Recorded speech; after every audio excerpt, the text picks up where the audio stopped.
हिंदी साहित्य प्रथम पत्र। रस शब्द की व्याख्या, उसका स्वरूप एवं लक्षण पर हम विचार करेंगे।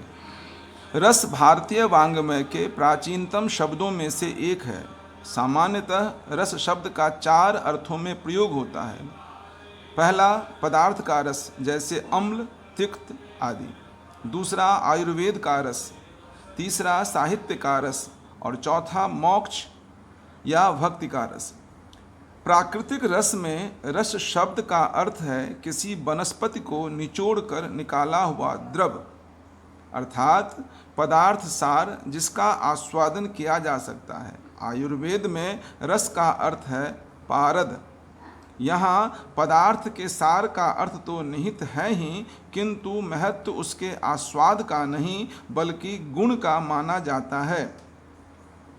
साहित्य में रस का अर्थ है काव्य का आस्वाद, काव्य का सौंदर्य, काव्य का आनंद। मोक्ष या भक्ति का रस आत्मा के आनंद या ब्रह्मानंद का वाचक है। इस प्रकार रस के सभी अर्थों में भोग या आस्वाद का भाव अंतर्निहित है। रस और काव्य का संबंध।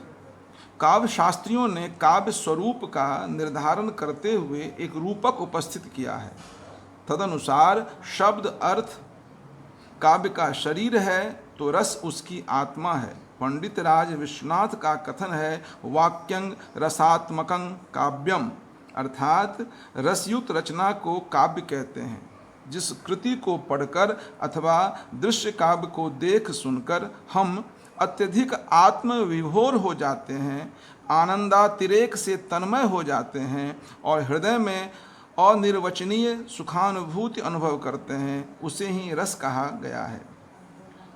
इस प्रकार काव्य के पठन श्रवण से प्राप्त होने वाला लोकोत्तर आनंद ही आस्वाद दशा में रस कहलाता है। अतः काव्य और रस का अन्योन्याश्रित संबंध है। काव्य में ही रसोन्मेष होता है, अकाव्य में नहीं। काव्य का रसास्वाद किया जाता है और उसी से लोकोत्तर अर्थात अलौकिक चमंद की अनुभूति होती है। इसलिए संस्कृत के आचार्यों ने कहा है, रस्यते आस्वाद्यते इति रसः या रसो वै सः। रस का स्वरूप एवं लक्षण। रस सिद्धांत का प्रतिपादक प्राचीनतम उपलब्ध ग्रंथ भरत मुनि का नाट्य शास्त्र ही है। नाट्य शास्त्र में नाटक के संदर्भ में रस का विस्तार से विवेचन मिलता है। भरत ने नाटक को ही साहित्य का सर्वश्रेष्ठ रूप माना है और कहा है कि नाटक का प्राण है रस।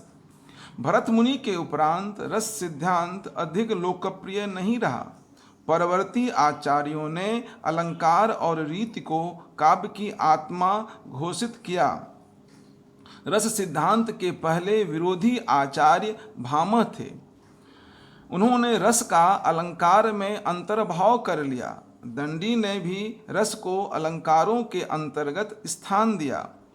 रीतवादी आचार्य वामन ने रस को कांति गुण का मूल तत्व मानते हुए उसकी प्रतिष्ठा को थोड़ा बढ़ाया।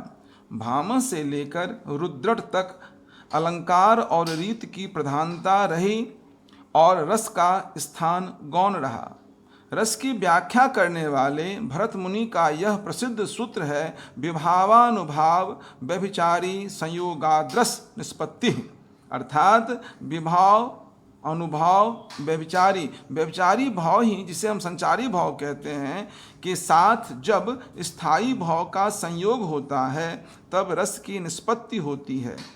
भरत मुनि ने अपने रस संबंधी मंतव्य को इस प्रकार स्पष्ट किया है, जिस प्रकार नाना प्रकार के व्यंजनों के संयोग से भोजन करते समय रसों का आस्वादन होता है, उसी प्रकार काव्य या नाटक के अनुशीलन से अनेक भावों का संयोग होता है, जो कि आस्वाद दशा में रस कहलाता है।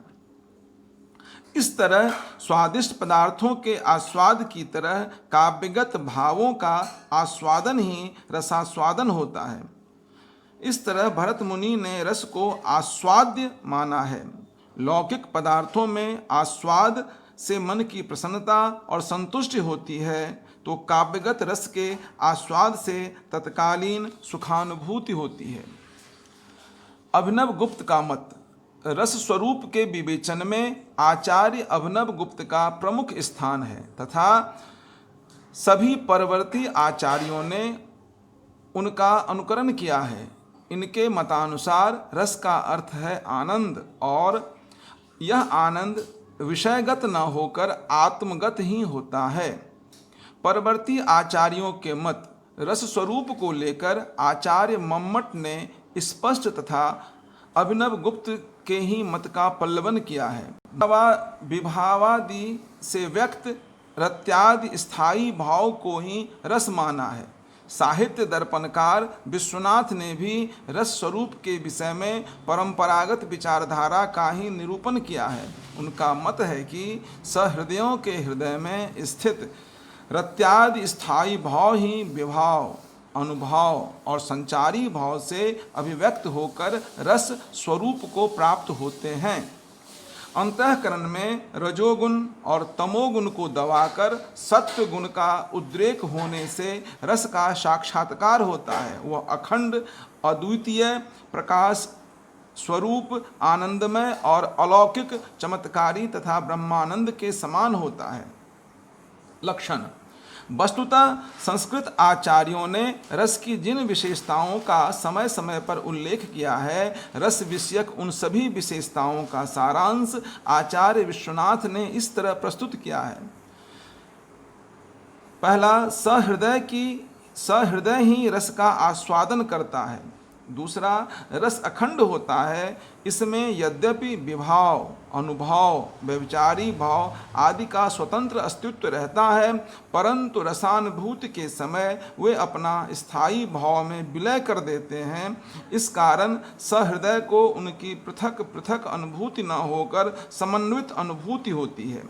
तीसरा, रस वेद्यांतर स्पर्श शून्य है। इस कारण रसास्वाद काल में सहृदय को अन्य वेद्य विषयों का ज्ञान नहीं रहता है। चौथा, रस स्वप्रकाशानंद तथा चिन्मय है। रसानुभूति आत्म चैतन्य से प्रकाशित आनंदमयी चेतना है।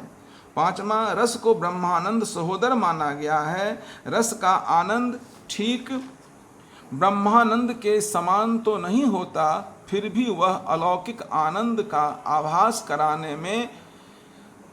आभास कराने से ब्रह्मानंद के समान है। छठा, रस अलौकिक चमत्कार के समान है। इसका आशय यह है कि लोक में सुख, दुख आदि की स्थूल स्थिति रहती है। लौकिक पदार्थों से एकाएक आनंद ही मिले यह जरूरी नहीं है, परंतु काव्य के रसास्वाद से आनंद की ही अनुभूति होती है। इसलिए रस अलौकिक एवं चमत्कारी है। सातवां, रस न तो प्रत्यक्ष ज्ञान या प्रमाण है, न कार्य है, न ज्ञाप्य है और न अनुमेय है। वह तो हृदय में निहित चित्त की आनंदात्मक अभिव्यक्ति है। इसलिए रस को चिन्मय कहा गया है। संस्कृत काव्य शास्त्र में रस के स्वरूप विषयक चर्चा पर पुनर्विचार करते हुए डॉक्टर नगेंद्र ने रस के स्वरूप के विषय में 3 प्रश्न उठाए हैं और उनके समाधान का प्रयास किया है। पहला, भावानुभूति और रसानुभूति का क्या संबंध है? दूसरा, क्या रसानुभूति अनिवार्यतः आनंदमयी चेतना है? तीसरा, यदि है तो इस आनंद का स्वरूप क्या है? डॉक्टर नगेंद्र के मत से प्रथम प्रश्न का उत्तर है रसानुभूति भावानुभूति से भिन्न है। भावानुभूति में व्यक्तिगत राग द्वेष का संसर्ग बना रहता है, किंतु रसानुभूति व्यक्तिगत राग द्वेष के संसर्ग से मुक्त होती है। दूसरे प्रश्न का उत्तर है रस अनिवार्यतः आनंदमय होता है। इस विषय में मतभेद है। श्रृंगार, वीर, हास्य और शांत रस का आस्वाद तो आनंदमय होता है, किंतु करुण, भयानक, विभत्स रस का आस्वाद भी आनंदमय होता है। यह विवाद का विषय है। तीसरे प्रश्न का उत्तर है रस में हर्ष आदि पद के आधार पर विद्वान यह कहते हैं कि रस का आस्वाद केवल आनंद रूप नहीं है, स्थायी भाव के आस्वाद के आधार पर वह विपरीत भी हो सकता है। जैन आचार्य रामचंद्र गुणचंद्र ने स्पष्ट कहा है कि रस सुखात्मक तथा दुखात्मक दोनों प्रकार के होते हैं। रौद्र, विभत्स, करुण और भयानक, यह चार उनके मतानुसार दुखात्मक रस हैं। संस्कृत काव्यशास्त्र की परंपरा ही आधुनिक भारतीय भाषाओं में आती है।